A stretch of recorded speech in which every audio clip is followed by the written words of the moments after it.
Hey, what's up guys? This is PTC channel.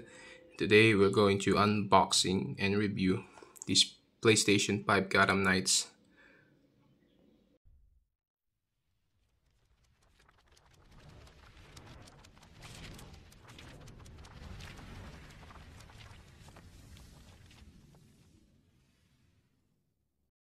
What's up guys? This is PTC channel at ngayon nandito lang tayo sa labas at may pinuntahan ako. Actually may bag ako. Pauwi pa lang ako guys.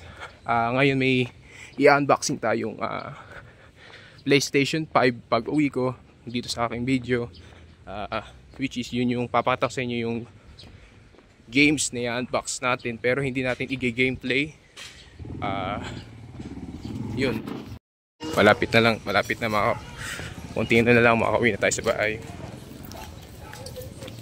Ayan, lapit na. Shush. Guys, kakauwi. Guys, malapit na tayo sa amin bahay para ipakita ko sa inyo i-unbox natin. Konting lakad na lang guys, malapit na tayo. Siyempre to. Doon yun guys. Paano pa? Yan.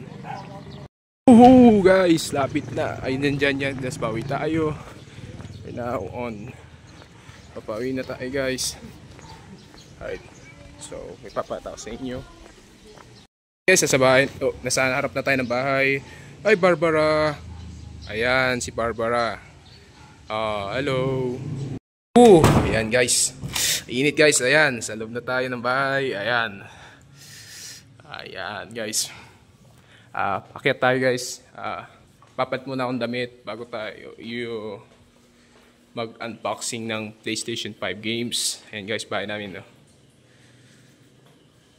So, akyat tayo. Hey, what's up guys?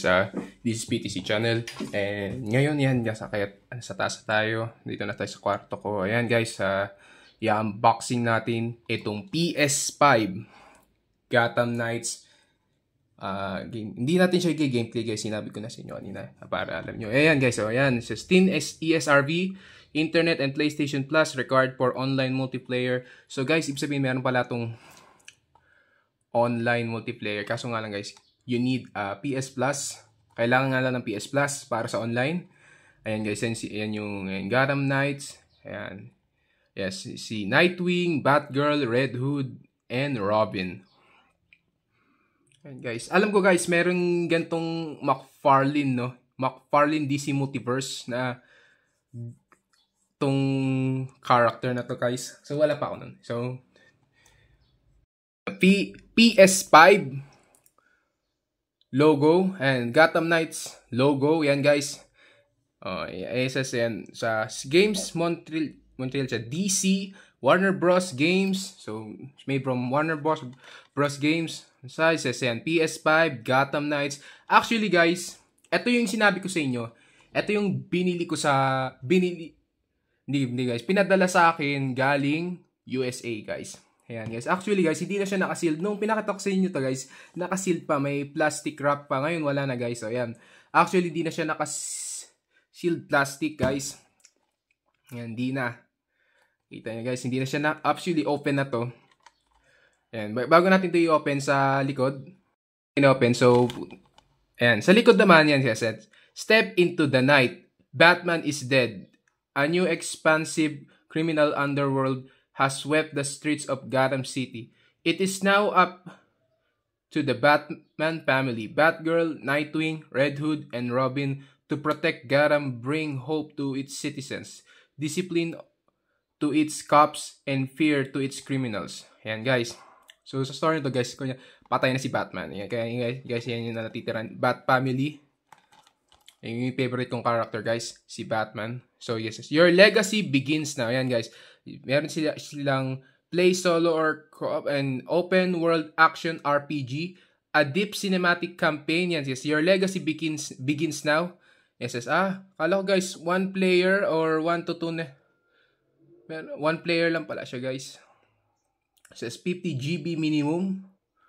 Okay.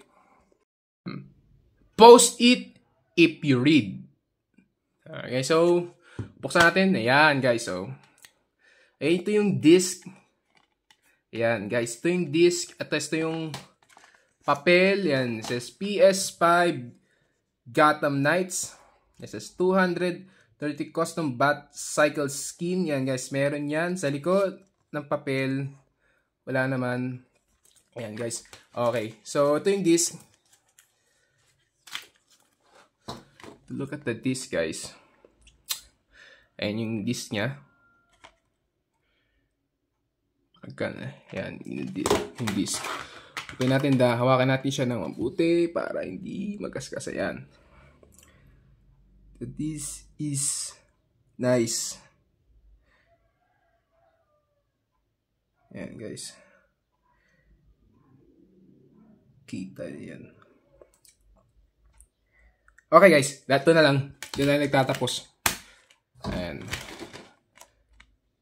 50 GB siya, guys. Ayan. So, if you like this video, guys, so leave a comment and like and subscribe. Don't forget the notification. So, bye, guys.